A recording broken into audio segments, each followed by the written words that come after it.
Hare Nama, Hare Nama eva kevalam, Kalo nasteva, nasteva, nasteva gatiranyata.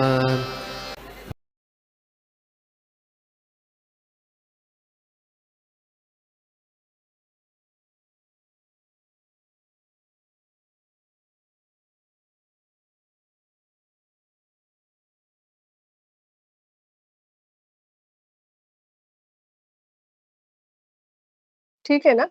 Okay. या hello, आप सभी का स्वागत है। साधु संग ऑनलाइन जो हम रोज भागवतम सुनते हैं उस कक्षा में। और ये अंतर्राष्ट्रीय कृष्ण भावनामृत संघ के अंदर अर्थात इस्कॉन के अंदर आता है। तो सभी को बहुत बहुत धन्यवाद।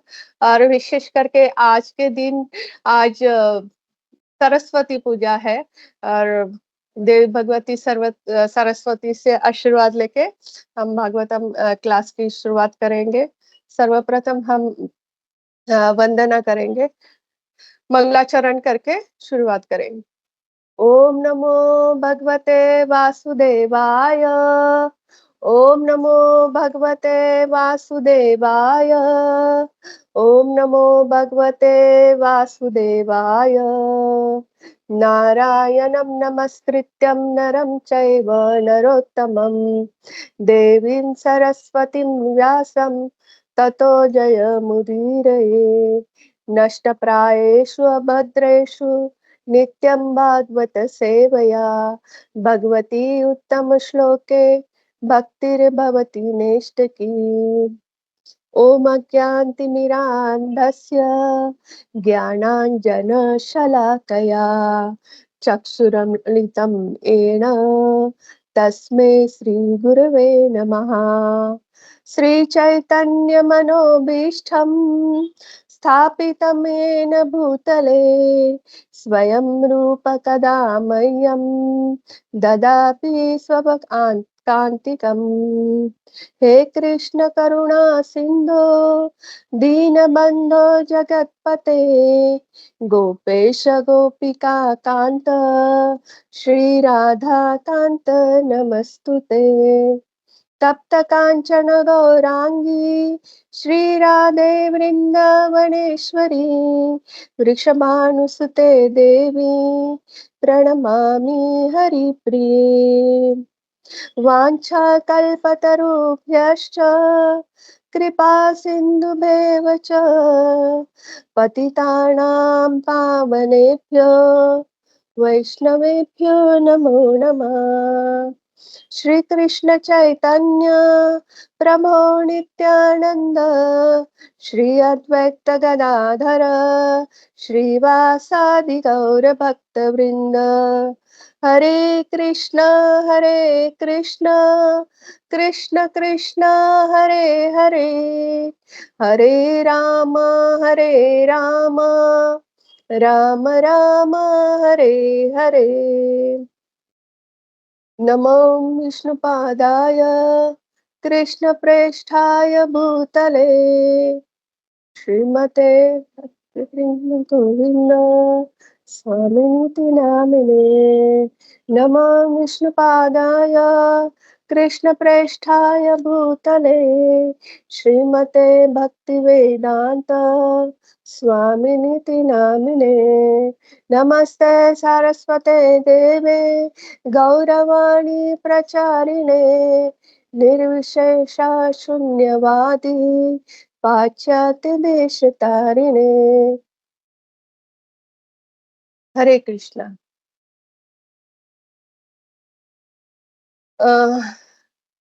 तो आज भागवतम के श्लोका के पहले हम आज जो तिथि है, आज का जो शुभ दिन है उसके बारे में कुछ बोलने का प्रयास करते हैं, स्तुति करते हैं, फिर उसके बाद हम भागवतम के श्लोक की तरफ।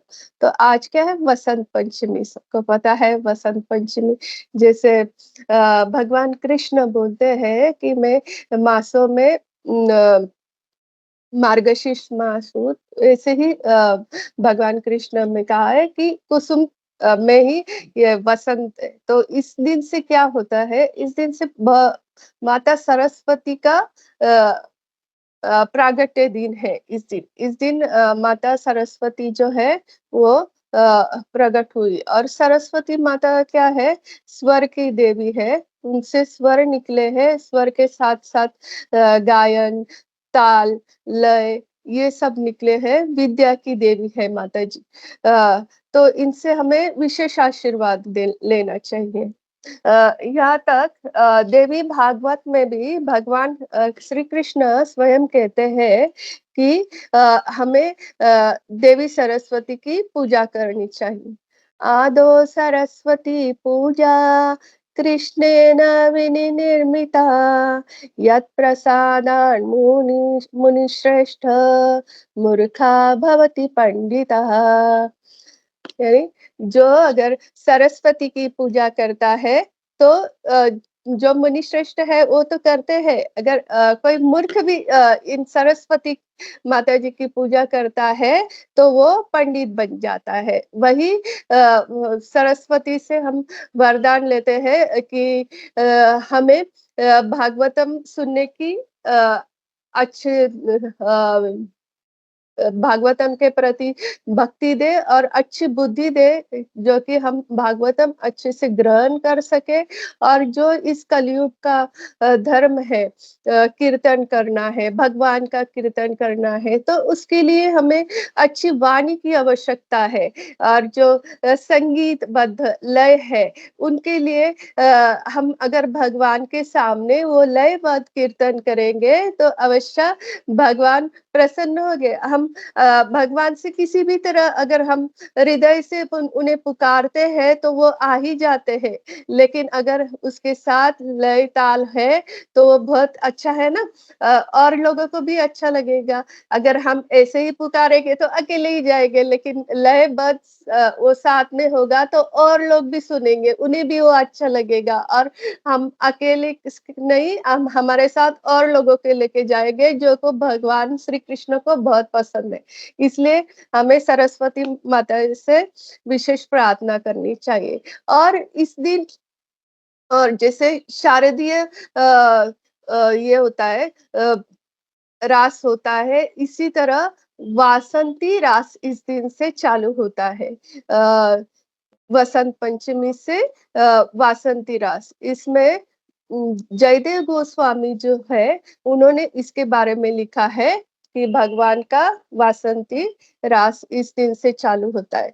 शारदीय रास जो होता है उसमें सारे मुनिगण जो है पृथ्वी के और अनेक अनेक ग्रह के, वो उसमें सम्मानित होते हैं, जो कि भगवान की करोड़ों वर्ष से तपस्या करते हैं। और वो फिर गोपी रूप लेके उसमें भगवान के साथ होते हैं और रास करते हैं। और इस रास में क्या होता है, जो भगवान की नित्य सखिया होती है, गोपियाँ वही रहती है। तो और दूसरा और एक होता है कि इस दिन से बांके बिहारी मंदिर में से होली चालू होती है, फूलों की होली। 40 दिन से ब्रज में इस दिन से होली चालू होती है। और इस दिन का बहुत सारा महत्व है। बहुत से अलग-अलग सरस्वती जी से बहुत से अलग-अलग ऐसे हैं। सिर्फ सरस्वती पूजा नहीं, इस दिन बहुत सारे ऐसे उत्सव है वो भी मनाए, जैसे कि इस दिन से होली, बांके बिहारी से पहले फूलों की होली, और रोज अलग-अलग प्रकार की होली खेली जाएगी। फिर नंदगांव, बरसाना, ये सब ब्रज धाम में 40 दिन से होली स्टार्ट होती है इस दिन से, इसलिए भी महत्वपूर्ण है। और एक महत्वपूर्ण बात है, जैसे भगवान ने भगवान से अनेक-अनेक भगवान के जैसे अनंत शेष, भगवान विष्णु, प्रद्युम्न, ऐसे सब निकलते हैं। ऐसे ही राधा रानी से ये जो है सब देवियाँ है वो उत्पन्न होती है। और आज वृंदावन में राधा श्याम सुंदर के यहाँ राधा रानी का विशेष वीणा लेके श्रृंगार होता है। उसके दर्शन सिर्फ साल में एक बार ये सरस्वती आज के दिन वसंत पंचमी के दिन दिखाई पड़ती है, जिस दिन सरस्वती जी का उत्पत्ति है, उनका जन्मदिन है ऐसे कहा जाता है, उत्पत्ति जयंती है। तो ये प्लीज़ सब लोग इस दिन राधा श्याम सुंदर के दर्शन कीजिए। राधा रानी का बहुत सुंदर श्रृंगार सिर्फ़ एक ही दिन होता है। बहुत सुंदर लगता है। तो वो कीजिए और क्या होता है इस दिन और होता है रुक्मिणी विवाह। जब माता रुक्मिणी छोटी थी और अपने नारद जी है ना, हमेशा उनके महल में आते थे, उनके पिता को भगवान श्री कृष्ण के बारे में जो भी लीला चल रही है उस टाइम द्वापर में जो चल रहा था, घटित हो रहा था, तो कैसे-कैसे आज क्या हुआ, गोकुल में आज क्या हुआ, फिर नंदगाँव में क्या हुआ, वृंदावन जाने तक क्या हुआ, फिर द्वारका में, हर रोज़ मतलब वो छोटी थी ना तब से वो भगवान कृष्ण के बारे में सुन रही थी। तो जब वो माता रुक्मिणी बहुत छोटी थी, 7-8 साल की थी, तब से उन्होंने निश्चय किया था कि अगर मैं अपने पति के रूप में अगर मुझे विवाह करके अपना पति चाहिए तो वो भगवान श्री कृष्ण होंगे।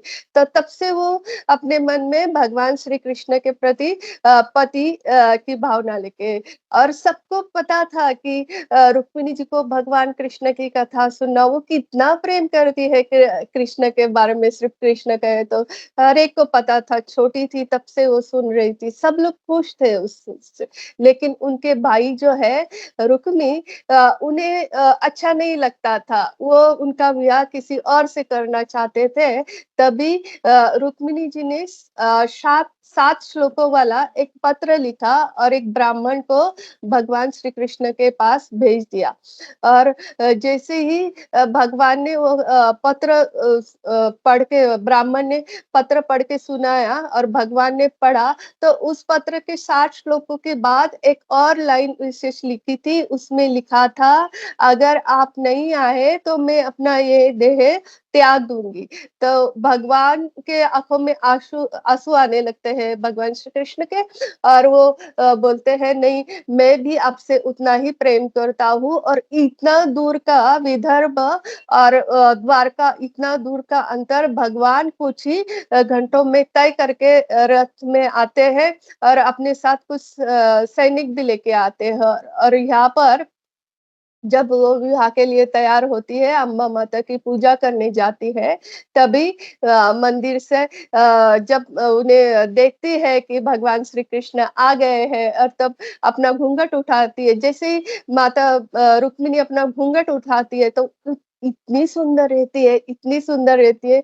सब लोग जो भी वहाँ पर उनके भी सैनिक थे, उनके अंगरक्षक थे, उन्हें पता था अगर कृष्ण आ जाएँगे तो क्या होगा? तो इसलिए सब लोग पहले से सैनिक भी निकल खड़े थे, लेकिन उनका सौंदर्य देख के सब मूर्छित हो जाते हैं, उन्हें कुछ समझ में नहीं आता है और तभी वो भगवान के रथ पे बैठती है और भगवान के साथ जाती है और फिर भगवान के सारे सैनिक जो होते हैं, फिर उनके साथ गए हुए, वो सबको हरा देते हैं और आपको पता है वो स्टोरी कि किस तरह फिर रुक्मी उनके पीछे-पीछे जाता है और भगवान फिर उसकी आधे बाल मूंछ निकाल के उसे छोड़ देते हैं और इसी दिन फिर माता रुक्मिणी के साथ भगवान द्वारका में आते हैं और इसी दिन वसंत पंचमी के दिन रुक्मिणी और श्री कृष्ण का विवाह होता है। इसलिए ये दिन हम हमारे लिए और महत्वपूर्ण है और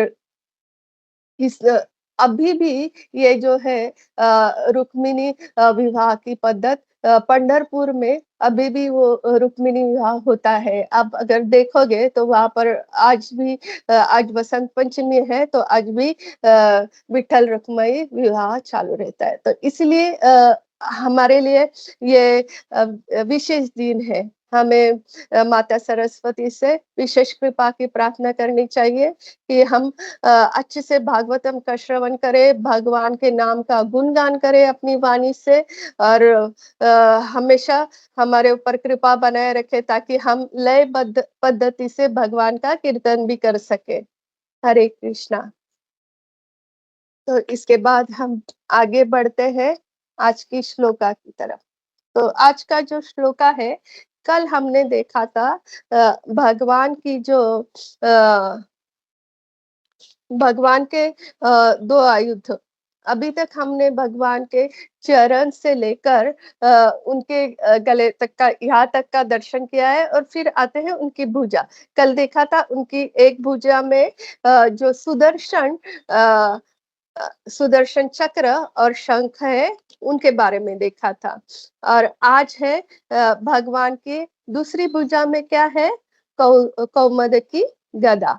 तो हम पढ़ते हैं, थोड़ा-सा अनुवाद पढ़ेंगे और उसके बारे में चर्चा करेंगे। कौमोदिकं भगवतो दयिता स्मरेत् दिग्धामरता मरातिभिष्टो नित्यः कर्दमेन माला मालां मधुव्रतवरुथ गिरा उपदृष्टा तं चैतस्य तत्त्वम् अमलं मणिम् अस्य कंठे। तो अनुवाद, फिर योगी को चाहिए कि वह प्रभु की कौमुद की नामक गदा का ध्यान करे, जो उन्हें अत्यंत प्रिय है। यह गदा शत्रुतापूर्ण सैनिक असुरों को चूर-चूर करने वाली है और उनके रक्त से सनी हुई है। योगी को भगवान के गले में पड़ी हुई सुंदर माला का भी ध्यान करना चाहिए, जिस पर मधुर गुंजार करते हुए भंवरे मंडराते रहते हैं।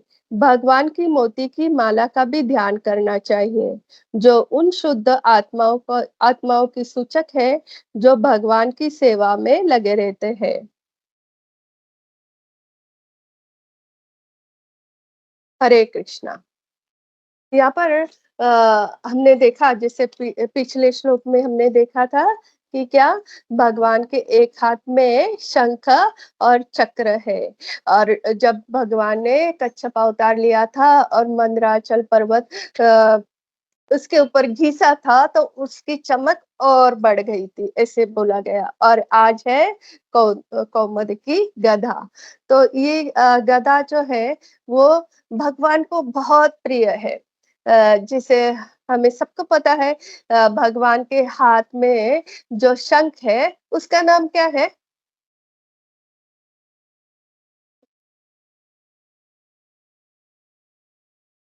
भगवान के हाथ का पांचजन्यम माता जी। जी, जी, जी। और ये कैसे हुआ? वो पांचजन्य जो राक्षस है, उसकी वजह से वो शंख आया ना। तो ऐसे जो भी असुर होते हैं, उन्हें भी भगवान उसके हड्डियों से ये शंख आया था। इसी तरह अग्नि पुराण में एक कथा आती है, एक असुर था, वो उसका नाम था गदा। उस उस असुर का नाम ही गदा था और उसके साथ भगवान का बहुत युद्ध हुआ। और बहुत से असुर ऐसे होते हैं जो अपने अंतिम समय में भगवान को शरण जाते हैं और भगवान का गुणगान करने लगते हैं, तो वो भगवान को और अति प्रिय होते हैं। मतलब असुर रह के भी वो भगवान को जब पूरी तरह से शरण जाते हैं, तो भगवान उन्हें और विशेष कृपा करते हैं। जैसे कि बलि महाराज असुर होने के साथ-साथ भक्त भी थे। उनके कितने उनके गुरु शुक्राचार्य बता रहे थे कि ये विष्णु है, उन्हें ये भूमि मत देना। लेकिन वो किसी भी भगवान की वो जानते थे, वो कि भगवान कितने महान है। क्या प्रहलाद महाराज के पोते थे, इसलिए भगवान की महिमा को जान चुके थे। और उन्होंने देखा भी था जब समुद्र मंथन हुआ था, तब कैसे भगवान विष्णु विष्णु ने सबको एक बार पुनः जीवित किया था, देवता और असुरों को जब वो मंदराचल उठाने गए थे, और किस तरह सबको एक साथ बिठाया था गरुड़ पे और सबको लेके गए थे। भगवान किसी के साथ भेदभाव नहीं करते, उन्हें अच्छी तरह से पता था और भगवान की कृपा के बारे में भी उन्हें अच्छी तरह से पता था। इसीलिए उन्होंने अपने गुरु की बात नहीं सुनी और अपना तीसरा पग अपने सर के ऊपर रखने के लिए कहा। तुरंत प्रेम से उनके सामने झुक गए। ऐसे करते हैं तो भगवान उनके ऋणी बन जाते हैं और भगवान इसी तरह ये जो गदा है, गदा नाम का असुर, वो भगवान के साथ युद्ध करके फिर भगवान को शरण गया और बोलने लगा कि मैं चाहता हूँ कि मेरी जो हड्डियाँ है वो उससे आप अपना एक आयुध बना लीजिए और वो अपने पास सदा रखिए। ऐसे तो भगवान के पास तो ये लीला है, तो फिर भगवान क्या करते हैं, वो उस गदा से गदा आयुध बनाते हैं और उसका नाम भी गदा तब से पड़ा है। ये अग्नि पुराण में ये कथा आती है। और ये जो भगवान की गदा है, वो सदा ही रक्त से लती हुई रहती है। जिस तरह अगर हम लोग मिट्टी में पानी डालें तो किस तरह कीचड़ बन जाता है और कीचड़ कैसे चिपचिपा होता है और वो चिपक जाता है ना किसी भी चीज़ से, अगर उसमें कीचड़ में कुछ डालो तो वो चिपक जाता है। इसी तरह वो भगवान की जो गदा है, वो हमेशा रक्त से चिपकी हुई रक्त से लदी हुई रहती है।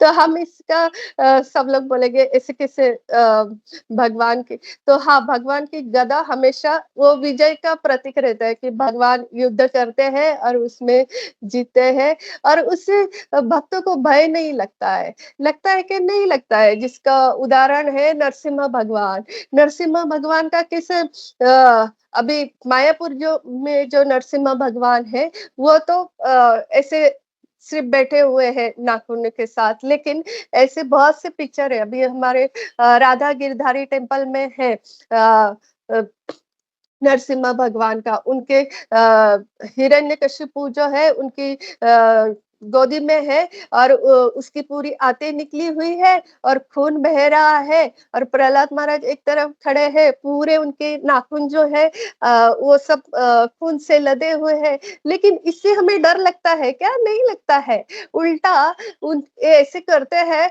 तो भक्तों को अच्छा लगता है, क्योंकि वो असुर था और वो असुर से भक्त की रक्षा करते हैं। इसी तरह जब भगवान की वो खून से लदी हुई गदा भक्त देखते हैं तो उन्हें आनंद होता है कि किस तरह भगवान अपने भक्तों की रक्षा करने के लिए सदा तत्पर, हमेशा वो रक्त में गुदी हुई रक्त से लिपटी हुई रहती है। हमेशा वो उनका काम रहता है कि जो भी भक्त है उनके जीवन में जो भी असुर आए उनका नाश करना, ये भगवान की गदा का कार्य है। इस तरह वो हमेशा रक्त में डूबी हुई रहती है। और फिर आता है यहाँ पर भगवान के 2 तरह के भक्त होते हैं। एक का नाम है आराती और आराती, जो जीवात्मा को दंडित करने, आराती जो भगवान की लीला के प्रति घृणा भाव रखती है, उन्हें आराती कहते हैं।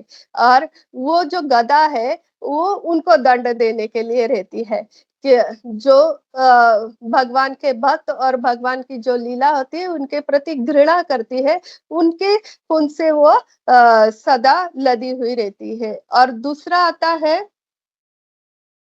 शुद्ध भक्त। तो वो शुद्ध भक्त जो होते हैं, वो जिस तरह भगवान अपने गले में मोती की मालाएँ धारण करते हैं, इसी तरह भगवान जो है अपने शुद्ध भक्त हैं, उन्हें अपने गले में धारण करते हैं। तो और ये सिर्फ़ गदा है, वो अराती लोग हैं जो भगवान के भक्त और भगवान के प्रति अपराध करते हैं, उनके लिए ये है। तो हमने देखा था तीसरे स्कंद में कि किस तरह माता पृथ्वी का हिरण्यक्ष ने हरण किया था और भगवान ने वराह रूप धारण किया था और फिर वराह भगवान गदा लेके उसके साथ युद्ध किया था। किस तरह और फिर भगवान की गदा गिर जाती है तो उसे बहुत खुशी होती है। भगवान सब अपने आयुध से हाथ से फिर उसे मारते हैं। दुनिया का फर्स्ट थप्पड़ जो है वराह भगवान ने मारा था, वो आता है। फिर वो गदा है ना हमेशा ऐसी गदा से बहुत से लोग हैं जो ये गदा जो है साधारण नहीं रहती, उसका वज़न बहुत भारी रहता है। उसे ऐसे किसी साधारण पुरुष नहीं यूज़ कर सकता है कि जैसे कि हमने देखा कि भीम जो है, भीम कितने हट्टे-कट्टे कितने उनका शरीर कैसा था, वो गदा चलाते थे। बलराम जी स्वयं बलराम जी भी गदा चलाते थे। उनका हल है उनका अस्त्र, लेकिन वो गदा में भी प्रवीण थे। भीम को और दुर्योधन ने जो गदा का शिक्षण है वो दिया था। द्रोणाचार्य ने तो दिया था, उसके अलावा विशेष जो युद्ध का प्रशिक्षण है वो बलराम जी ने दिया था। तो और उसमें दुर्योधन जो है वो बलराम जी के बहुत प्रिय शिष्य थे, जब वो शिक्षा देते थे। तो ये बलराम जी भी गदा लेते थे, हनुमान जी भी गदा धारण करते हैं। ऐसे बहुत से लोग थे जो विशेष पावर वाले जो होते हैं वो गदा धारण करते हैं, जैसे भगवान और उनके जो भक्त हैं और किसी ज़्यादातर कोई अभी गदा धारण नहीं करता।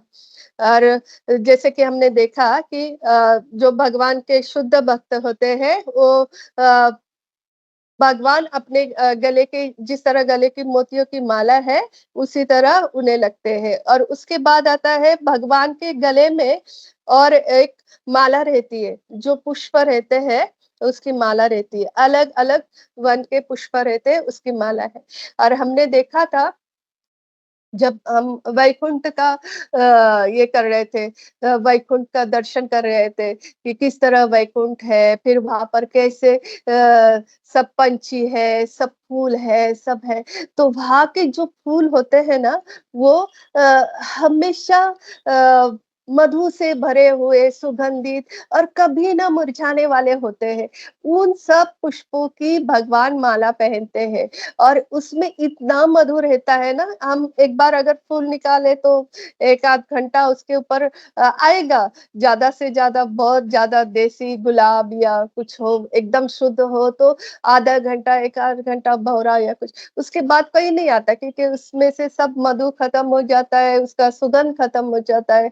लेकिन यहाँ पर जो वो वैकुंठ के जो फूल होते हैं, वो हमेशा ऐसे ही फ्रेश रहते हैं। चाहे कितने भी दिन हमेशा फ्रेश रहते हैं और उनमें जो है वैसे ही सुगंध और मधु भरी हुई रहती है और वो भँवरे जो है वो हमेशा उनके ऊपर मंडराते रहते हैं। जब भी भगवान का दर्शन करते हैं तो उसमें जब भगवान स्वयं सामने खड़े रहेंगे तो देखना उनकी गदा जो है उसमें रक्त लगा हुआ है, भगवान विष्णु का ध्यान करते हैं तो और रक्त से सधी हुई है और जो उनके गले में जो माला है वो ऐसे अलग-अलग पुष्पों की है कि उनके ऊपर भँवरे आते ही आते हैं। हमेशा जब हम भगवान के माला का दर्शन करते हैं तो उसके साथ वो भँवरे हमेशा उनके ऊपर मंडराते रहते हैं। उनके अंदर जो मधु रहता है उसे खाने के लिए। और ये जो गदा है या भगवान के जो भी आयुध है वो कोई साधारण मतलब एक बार रखा तो वो रखा ऐसे नहीं वो उनमें भी हम सब लोग जानते हैं कि उनमें भी कैसे जीवन है जब भगवान राम वो आए थे, वो चतुर्भुज रूप में आए थे ना फिर कौशल्या माता ने उनकी प्रार्थना की थी और फिर जब हम देखते हैं जब भगवान के चारों भाई वो भी अ, अंश है जैसे भरत जी शंख का और हम लोग सबको पता है लक्ष्मण जी अनंत शेष है और अ, शत्रुघ्न जी है, वो सुदर्शन जी का। ऐसे आए थे।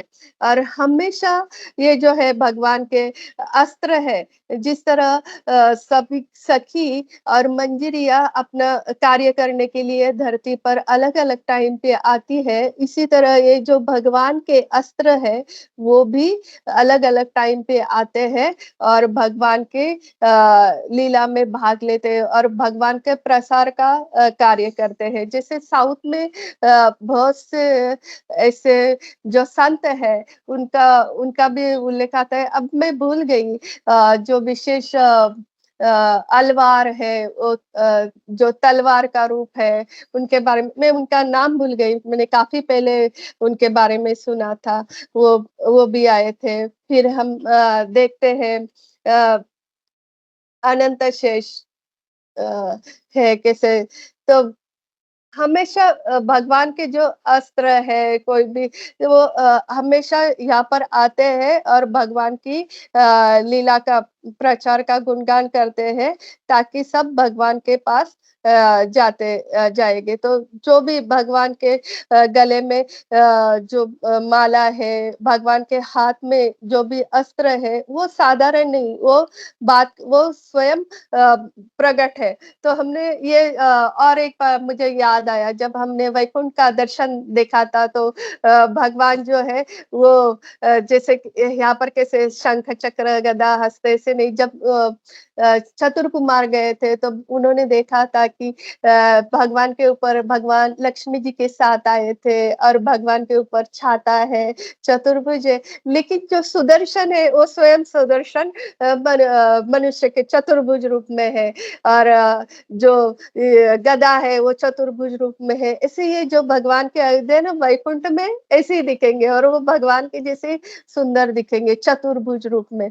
तो ये जो आयुध है, उनके वस्त्र है, वो भी स्वयं ऐसे बोलते चलते यहाँ पर दिख सकते हैं। तो इस श्लोका में यही था वर्णन कि किस तरह भगवान की गदा भगवान के हाथ में होती है और भगवान के गले के माला का दर्शन। तो योगियों के ध्यान के लिए ये बोला गया है कि और हमें कभी भी ये नहीं सोचना चाहिए कि ये तो भगवान विष्णु के हाथ में थी और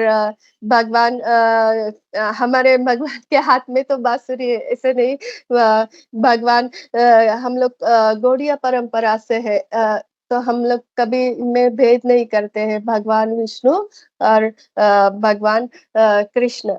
हम हरे कृष्णा बोलते हैं तो उसमें कृष्ण बोलते हैं तो भगवान विष्णु भी आ जाते हैं उसमें, तो वो भी हमें हमेशा याद रखना चाहिए। इस तरह आज के श्लोक में भगवान की गदा का वर्णन था। तो यहाँ पर हम रुकते हैं। हरे कृष्णा, जो भी कुछ त्रुटि रही होगी तो उसके लिए क्षमा कीजिए और कुछ गलती हो गई तो वो मेरी अपनी हो गई तो प्लीज उसके लिए क्षमा कीजिए। हरे कृष्णा, सभी को दंडवत प्रणाम। वाञ्छा कल्पतरुभ्यश्च कृपा सिन्धुभ्यश्च पतितानां पावनेभ्यो वैष्णवेभ्यो नमो नमः। प्लीज आज अपने सबके पॉइंट शेयर कीजिए और आज विशेष दिन है तो उसके बारे में भी आप कह सकते हैं। हरे कृष्णा, वैजी माता जी। Hare Krishna Mataji, Dandvat Pranam. As always, excellent class tha, and pastimes bhi, particularly Gada ka, from the Agni Puran, आपने बहुत अच्छी तरह, उसका explanation किया. हर class में मुझे, नया information always मिलता है. Thank you very much for that, Mataji. मुझे जैसे आपने, आज का दिन का महिमा भी आपने बहुत अच्छी तरह एक्सप्लेन किया। मुझे भागवत भगवत गीता के सॉरी भागवतम के पहले अब वो चैन करते हैं ना, आई थॉट आई शेयर दैट 1.2.4 वहां भी सरस्वती माता का ओबेसेंसेस हम पे करते हैं ना, जी वी जी। ऑफर आवर ओबेसेंसेस नारायणम नमस्कृत्य नरम चैव नरोत्तमम देवीं सरस्वतीं व्यासम ततो जयम उदीरयेत्। सो सरस्वती माता का भी यहाँ उसका obeisances we offer. I thought I'll share at least आज का दिन that came to my mind. And अ, मुझे आपने बहुत अच्छी तरह एक्सप्लेन किया हाउ 2 टाइप्स ऑफ जीवात्मा है, अराती एंड शुद्ध भक्त। सो ये अराती के लिए वो गधा है in for the purpose of destroying them, and शुद्ध भक्त भगवान के यू नो नेक में वो ज्वेल्स हुँ, एंड पर्ल्स जैसा भगवान के पास रहते हैं। एंड हुँ, ये भी बहुत अच्छा पॉइंट था कि सब अस्त्र भी इज अलाइव, एंड वो भी भगवान के लीला में दे टेक पार्ट, एंड वो वैकुंठ में वो चतुर्भुज रूप में रहते हैं। माता जी, ये भी आई thought I will share. So how आपने बताया कृष्ण एंड इस संप्रदाय में हम दोनों को रेस्पेक्ट करते हैं, कृष्ण भगवान, एंड उसका प्लेनरी एक्सपेंशन ही विष्णु है। सो जब ब्रह्मास्त्र ने अश्वत्थामा ने ब्रह्मास्त्र को छोड़ा, उत्तरा, अ, भगवान कृष्ण से हाँ, प्रार्थना की, हुँ, एंड देन वो वूम्ब में चतुर्भुज वो विष्णु आए थे, वो चतुर्भुज चतुर विष्णु, एंड उसका ओके, वो गदा, वो भी वो थंब साइज ही था, एंड वो गदा भी इतना छोटा होके वो परीक्षित महाराज को ये सब वो विजन में आ रहे हैं, वो देख रहा है कि थंब साइज है, ये विष्णु है, वो गदा भी उसको सर्कुलेट सर्कमएम्बुलेट करता है उसको। So I thought I will just share that माता जी। मुझे एक क्वेश्चन था यहाँ। आराती वो डीमंस के प्रभुपाद पपॉट में कह रहे हैं कि ये आराती डीमंस है जो भगवान का पास टाइम्स में इंटरेस्टेड नहीं है। मेरा हुँ, क्वेश्चन ये है कि ये मायावादीज भी अराती के अराती हम कह सकते हैं, या बिकॉज मेरे हिसाब से वो भगवान का फॉर्म को डिसरेस्पेक्ट करते हैं, पर वो pastimes I don't know pastimes को बोलते हैं, अप्रिशिएट करते हैं। सो ये डाउट आया था कि अराती will include मायावादीज और नॉट। माता जी, if you can share your thoughts on that. Hare Krishna, ए धन्यवाद यहाँ प्रणाम। पर एक और एक पॉइंट दिया है कि जो भी है चाहे वो असुर है या जो भी है, वो सब के सब जो है शुद्ध भक्त है। हर एक जीव जो है भगवान के संतान है और भगवान तभी किसी को वध करते हैं या तभी किसी को काट डालते हैं जब उसका बहुत अत्याचार बढ़ता है। और मायावादी लोग अगर सिर्फ भगवान को कुछ बोलेंगे तो भगवान इतना उन्हें काटते नहीं, जैसे कि अ, सिर्फ बात करने से उन्हें भगवान दंड नहीं देते हैं। लेकिन अगर वो असुर की तरह सबको हानि पहुंचाने लगे, उससे बहुत ज्यादा हानि होती है, तो ही भगवान उसमें ये करते हैं, उनका दंड करते हैं। क्योंकि भगवान के सब पुत्र पुत्रियां है ना, तो भगवान इतना ज्यादा ये नहीं करते। अ, अ, मैंने तो अभी तक नहीं देखा कि कोई ऐसा मायावादी है और जिसने सिर्फ भगवान को बोला। इसके सिर अलावा कौन भगवान का जो भाई था, वो भगवान को कितनी गालियां देता था। और फिर उनके बुआ ने वो वरदान मांगा था। और मायावादी कैसे भगवान को नकारते हैं ना, तो इसीलिए मैंने नहीं सुना उसके बारे में कभी कि मायावादी को किसी को दंड दिया है। जो अगर भगवान के भक्तों को भी बहुत ज्यादा तकलीफ देता है, उसकी वजह से अगर बहुत से लोग त्रस्त है उनकी बात करने की वजह से। जैसे वो भगवान के ऊपर ऐसे कितने सारे आज भी हम लोग देखेंगे जो मायावादी है वो भी जीवित है, वो कितना ये करते हैं। लेकिन अगर वो बहुत ही ज्यादा किसी को त्रस्त करते हैं, उनकी वजह से कोई भक्त अगर मुश्किल में आता है, वो भक्त के ऊपर अत्याचार करने लगते हैं, तभी भगवान तुरंत उतर जाते हैं और उसका विनाश करते हैं। वो अगर कोई भगवान को कुछ बोल बोलते हैं तो भगवान उसके लिए कुछ नहीं कहते। जैसे कि हम भी अभी तक कभी भगवान का धन्यवाद भी नहीं कहते थे। भगवान जबकि हमेशा कभी हमें छोड़ के नहीं जाते, हमेशा हमारे हृदय में रहते, चाहे हम जिस योनि में रहो और किस तरह हमारे लिए सारी व्यवस्था की है। हमें कैसे बिल भरना पड़ता है लाइट का, इसलिए वहाँ पर नहीं, सब है, लाइट है, पानी है, हवा है, सब कुछ है, सबकी व्यवस्था करके।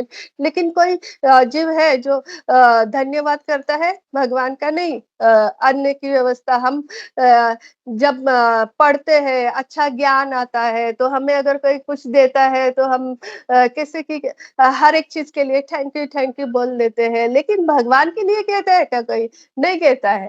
तो भगवान इसके लिए किसी को दंड नहीं करते हैं, लेकिन अगर उसकी वजह से सबका अहित हो रहा है और वो भक्तों को त्रास देता है, बहुत ये करता है, तो भगवान निश्चित ही उसका ये करते हैं, वध करते हैं।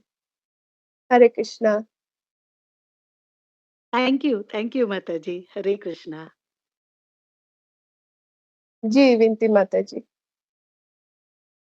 हरे कृष्णा माता जी, दंडवत प्रणाम। सभी भक्तों के दंडवत चरणों प्रणाम। में दंडवत प्रणाम।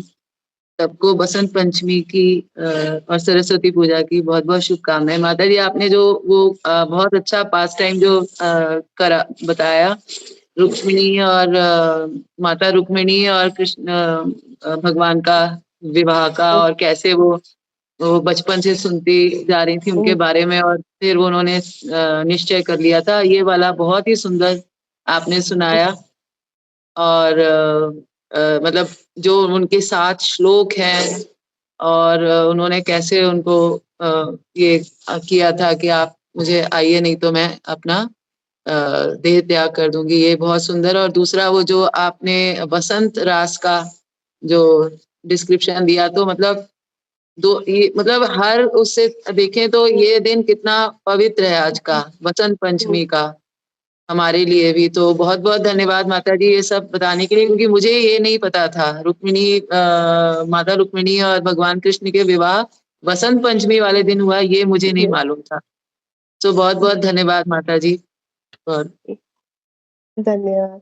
और वैद्य माता जी ने वो पॉइंट बोला ना, हम लोग जब प्रेयर्स करते हैं तो 1.2.4 का वो श्लोक है, वो बोलते हैं मैंने भी लिखा था, माता जी भूल गई थी, अच्छा हो गया आपने बोला। और दूसरा वो मुझे बहुत अच्छा लगा जब आपने बोला कि वो चतुर्भुज रूप में कैसे उत्तरा के गर्भ में भगवान उतरते हो, बहुत अच्छा लगा।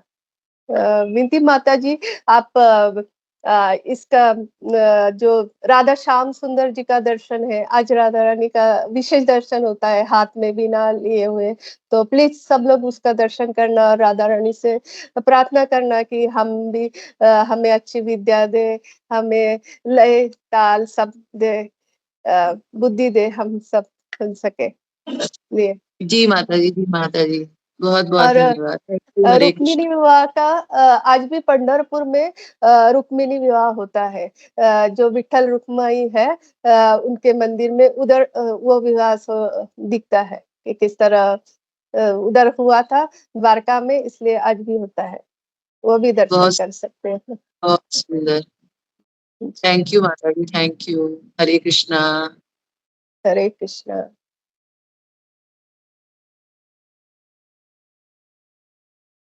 श्रीमद् भागवतम की जय। हरे कृष्णा।